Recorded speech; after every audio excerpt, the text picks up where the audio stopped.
size of the hole it's actually inside the can be. I'll put air filter on. Take it all the way down.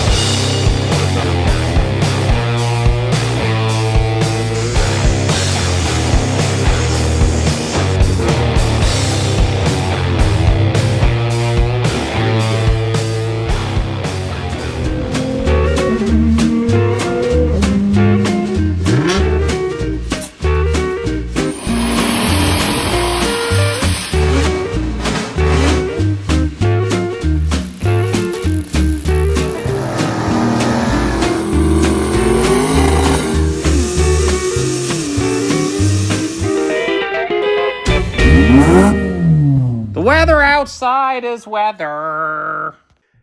Merry Christmas, Happy Hanukkah, and welcome to my holiday special. This is my my personal Dodge Ram. It's a 2018 Dodge Ram 2500 with a 6.7 Cummins, and I am excited.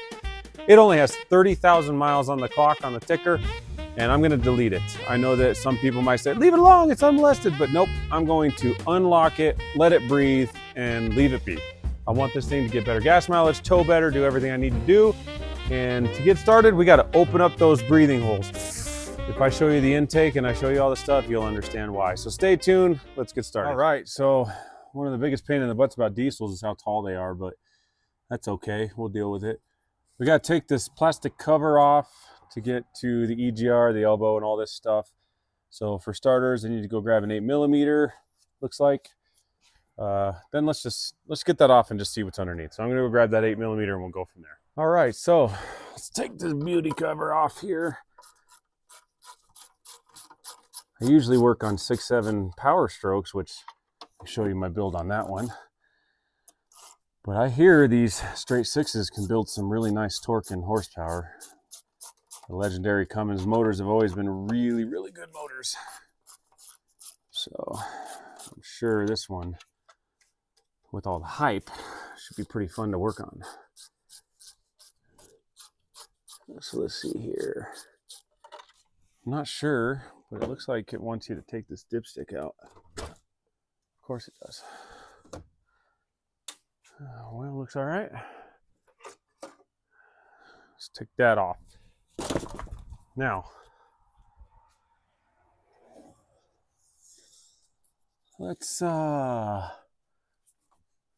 me bring you in here. I think it's pretty obvious how this delete goes. So I want to take all this mess out because the elbow is right here and then the intake plenum underneath. But as you can see, there's a bunch of wires and gizmos and who whats and whatnots and you know what's and whatever. So I know I need a 13mm. We'll take this cover off. We'll unplug these. And let's just get going. So I'm going to go ahead and grab some tools and bring in here and show you what I do. Okay, well, unfortunately, this isn't Universal Studios, so I thought I was recording and was not. So I actually took some of the stuff off here. I took the dipstick tube out of the way, plugged a few wires, and now I'm going to take this tube off, because we know it's in the way and has to go. Okay, that V-band clamp is done. Funny, they have this one jammed on this side pretty good. Okay, loosen these V-bands. Tiny V-bands, come on. Again, I'm not looking up directions on this, I'm just winging it. So if you're on the video screaming at me, please be patient, I'll get it. Oh, that's all right. We'll get it. Okay, what's next? Is this thing bolted somewhere? It's got to be.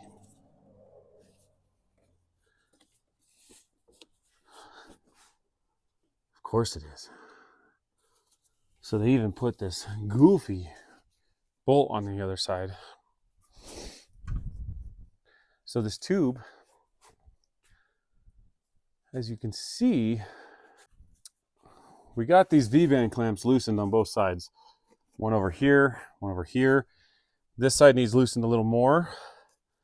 But what I'm getting at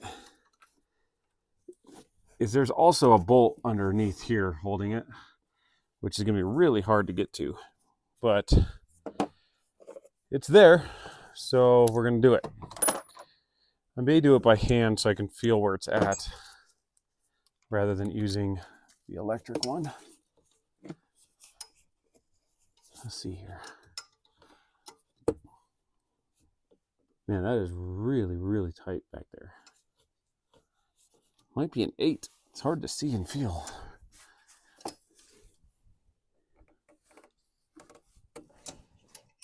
Yeah, that's an 8mm actually, which helps a little bit because now I can actually get a smaller tool in there. So some spots I can't get the camera in there for you to see. It's kind of a feel thing, but there is an 8mm bolt right here, 8mm head. And there it is. So I'm going to set it aside just in case. See if I can get this thing to work with me now. Okay.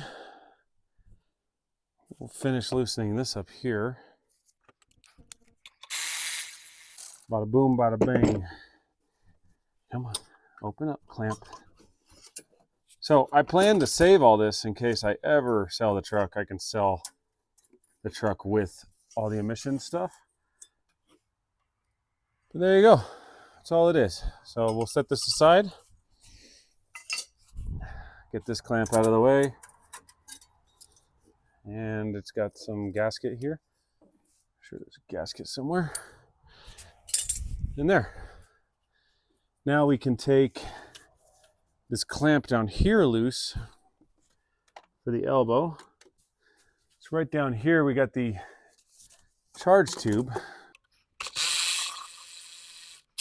Now I presume that it might be hard to get off right now, but I bet if I take this elbow completely off, it'll be a lot easier. So we will get an extension like this. I'm not doing it by hand. Don't really want to. 10mm, I'm sure. Yep. And we'll take these bolts out.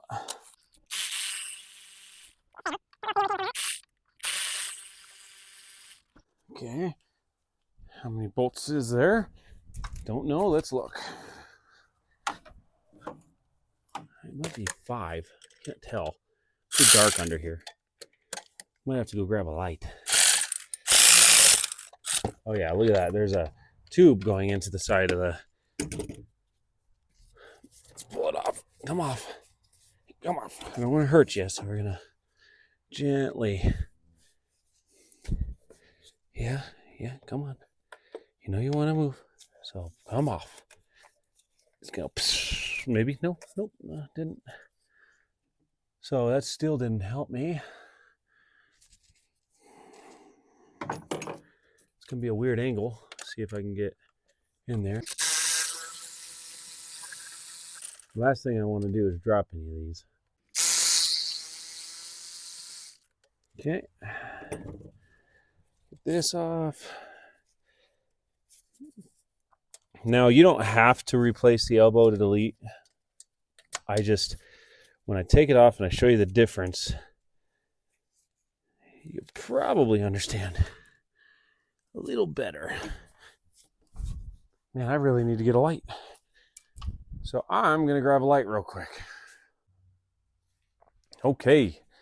A little more light should help quite a bit as I block it, but whatever. I actually see on the other side, you can't see it very well, but the harness has got a clip on the back side.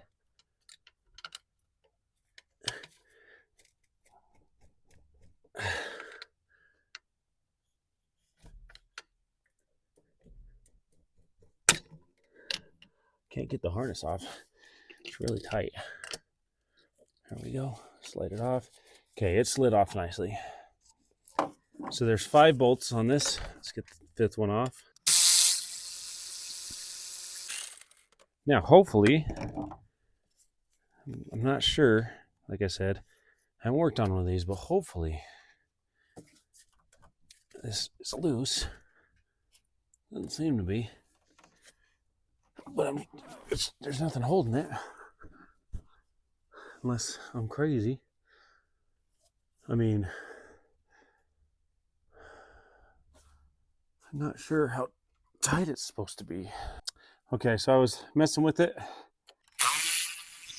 The bolt for the throttle bracket is a 6 bolt. So we'll take that out, show you what it looks like. And then without any more intervention, hopefully I could get it off this tube.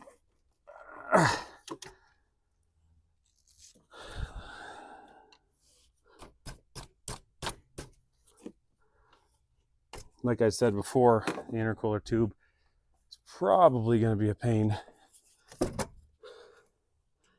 which it's being. There we go.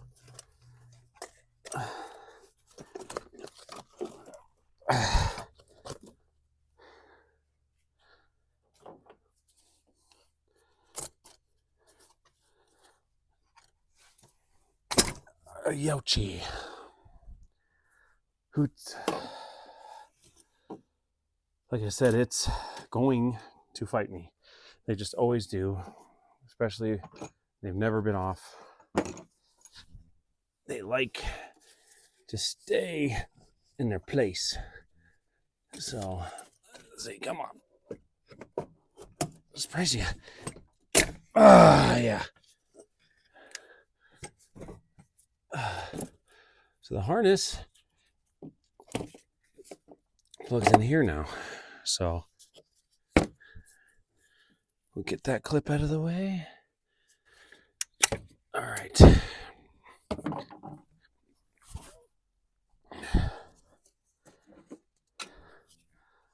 Look at that soot. This thing has 30,000 miles, and that thing is nasty. We'll grab the other elbow here in a minute after we get the rest of this off, and I'll show you the difference. Okay, so now we have to get this stuff out of the way. Clearly it's everywhere. So my assumption, and again, it's an assumption, is this has to get out of the way. And I'm looking at where all the plugs are, and there's a couple on the throttle body, a couple on the backside. This is on the firewall here. It all just needs to move. So I just need to start moving this. So that's exactly what I'm going to do. I'm going to start clearing it all out of the way. Okay, so I got all the wiring kind of set aside. I had to disconnect this tube, which actually is holding down the plate and the injector rail and all this. So basically you have to take this rubber piece off that is over the tubes for the injectors. So I'm going to set that inside, and now I have to take all these tubes off, take the injector rail off, which is going to, there's bolts all over it. So I'm going to go ahead and start loosening those and take that off.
was a lot of work, but we got it all apart.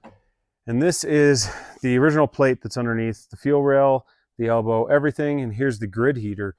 As you see, the grid heater has a nut and a bolt and a nut right here that, I'm not kidding you, it can fall out and into the motor. This one of these nuts can, and it's just a crappy design.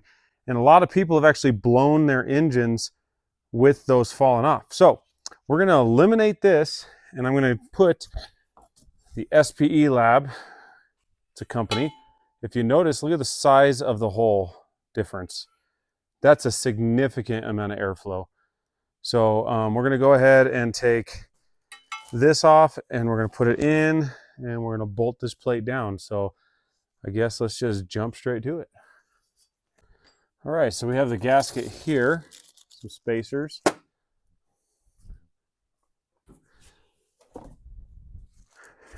And then we have the plate. So let's climb up in there because it's hard to reach.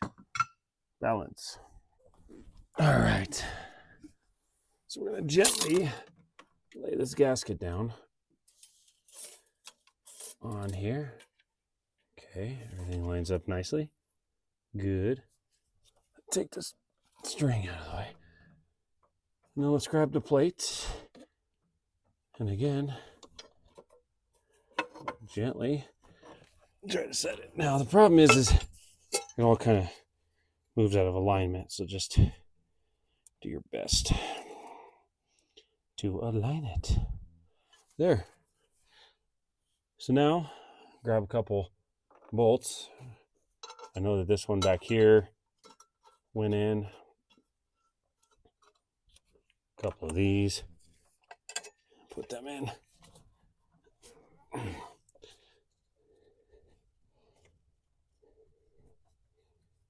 And again, this is a really tight space, so if you can't see it, I'll show you here in a minute.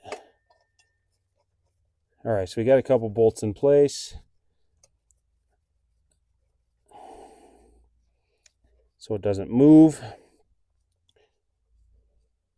Now I'm going to grab the fuel log so that we can line it all up. All right, so here, grab the fuel log, climb back in, and we'll set it where it needs to be. But before we do, there's a connection on the backside that I want to plug in while I can reach it. One thing I'll give Dodge is a little bit easier than some of the Fords, but they're still a pain. All right, so that's in. Now, spacers, I know where they go now. They go underneath the rail, the log, because the log stands off of it a little bit. So what I need to do is let's get this spacer kind of going. Put the bolt in place. And it just gets it in place, okay? I don't want to tighten them too much because we gotta get all the spacers underneath. And the backside is kind of tight, not terrible.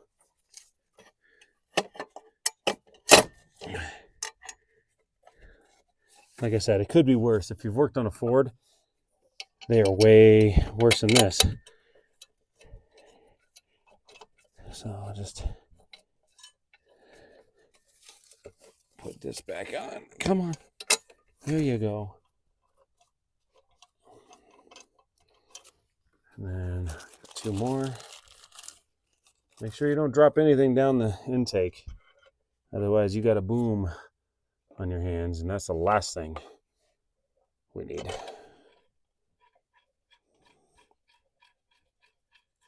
Okay. I got one more spacer right here.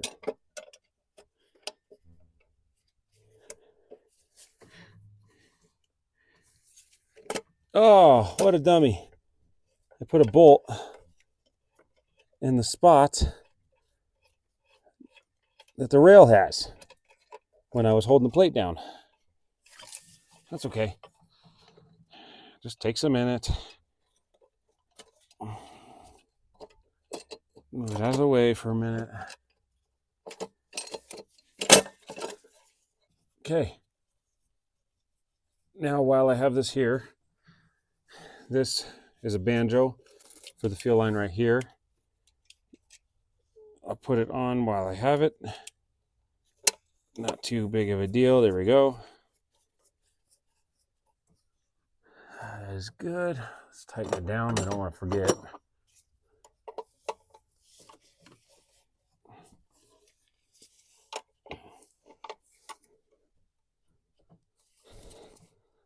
Okay. Then we have the fuel line here that goes down to the pump. We want to make sure it tightens. Don't cross thread your threads at all. Okay, good. Tighten that. Don't want to fuel leak. I've seen people burn their engines to the ground being dumb. So tighten everything real tight with fuel lines. Don't get too carried away though. You don't want to strip them. Okay. Now there's a sensor that goes right here from the other one. It's hard to see, but I don't want to get too far because then I might block it. The last thing I want to do is block it. But I'll put the back line on. I can reach it right now. I'm starting to smell like diesel. It's starting to stink. I hate the smell. Diesel fuel. Oh, you got to become a contortionist sometimes to work on cars. And I'm not a small man, so come on. Oh, there we go. This line is pretty much good. Let's tighten it. These were pretty tight when I loosened them, so just want to make sure they go back on tight, especially the back. Okay. And then we'll tighten it at the injector just to make sure. Okay, good. Now I'm going to get that sensor and then let's go from there. Okay, this goes back in. I cleaned the probe while I had it out. Might as well if you have it. And then I'm going to thread it in. And then chances are I'm going to have to get a socket because that's going to be pretty hard to tighten with the crescent wrench in that location. Probably should have done it before I did the fuel rail, but whatever. I'll find a socket. So I'm going to tighten that. Then we'll start doing lines.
All right, so here's the old elbow. And you see you got the valve for heating up and so on and so forth on the body. But here is the new elbow. Sorry, let's get it out. Pretty nice black powder coat. And if you see, look at the difference. This thing's gonna breathe a million times better. This takes a sharp curve. It's very flat. This thing is like a horn, like a big, massive horn. So this piece alone is going to be a huge increase in power. So what's next is I'm pretty sure there's one fuel line that changes. I just put the other stuff back on for now. But this is where the grid heater goes now. Right here, EGR plate is going to cover this because I'm not going to do EGR. And we're just going to kind of figure out how this goes. So I'm going to set it on there and kind of look at what's next. Okay, so it's time for me to install this elbow, and to be perfectly honest, stressful. I'll show you why. Underneath the elbow here, you can see there's a bolt that's actually inside the plenum right here. And the only way to access that is through the heating element port. So what I'm going to do is make damn sure this does not come loose. So I'm going to grab some thread locker and I'm going to throw it on that bolt's threads. I'm going to put them on all of them actually because it's diesel. Now I'm going to pour a bunch on the fuse box first.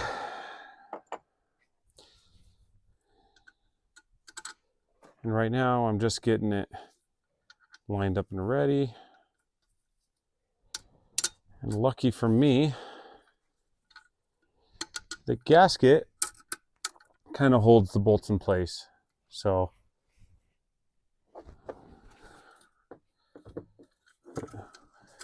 I'll show you right here. The gasket kind of holds it. And it looks like the gasket locks on all these three rear bolts, or on the inner section, which is actually out when it's installed.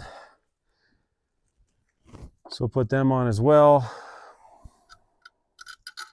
So it holds in position. I don't really necessarily think I need all three of them in, so I'm not going to do that. Now,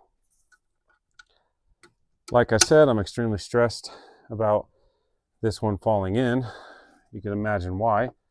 This is open intake. Last thing you need is a bolt to fall in. So I'm going to slide this in. I gotta be careful. Okay.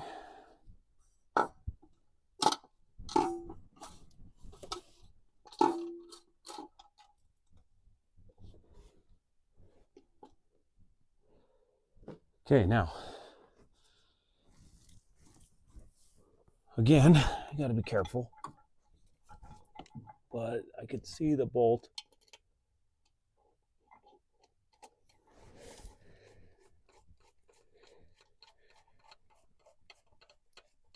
And it looks like I might have nailed it. I don't know yet. Hope I did. Looks like I did. So we'll be slow. Get all these Loctite and threaded. These shorter ones go in the middle on both sides.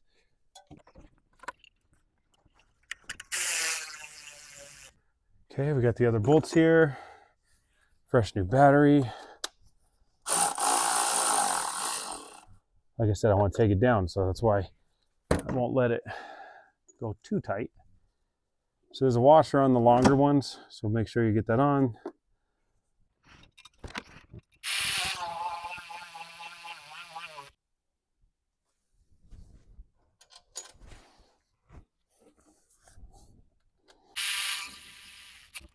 Okay, the last one, it says to leave the injector plug out. I kind of peeked at the instructions because I was curious. It says to leave the injector plug out, but I personally think I can get it in. I will tell you, and then you'll know. What I will tell you is I just dropped the bolt, so let me grab my magnet. Got my magnet here.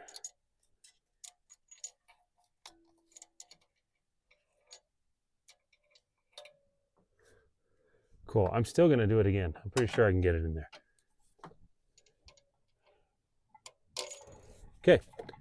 And I can. Now let's find out what the purpose is behind them. Yep. Injector plug cannot be in. It gets in the way. So we'll pop that out. And the reason being is you can't tighten the dang thing. Actually, hold on. You can. There's a trick to this. And ta-da! Here's my trick. You take a 6mm socket. And by the way, this is not something I'm going to take credit for. SP Lab sends you this. I was wondering what the heck it was for. Now I know. So get a 6mm, tighten that one down. Now I'm assuming they expect you to use the same thing for inside the plenum. So instead of dropping a socket down there, I'm going to use this. All right. And I'm probably going to double check torque on that. Okay, I'm going to go get a torque wrench and torque this down. I'll be right back, and then I'll grab the next pieces.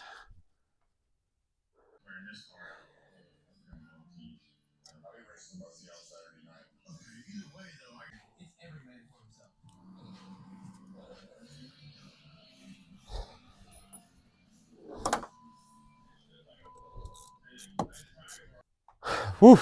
So tonight was a good night. We got a lot done. I'm pretty happy with that. So got the elbow, the plenum, the log, yada, yada, yada. You saw it. So we're good.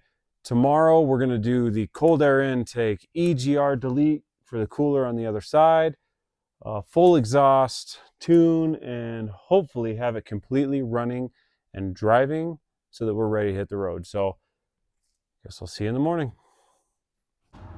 Thank you for watching, and tune in for tomorrow.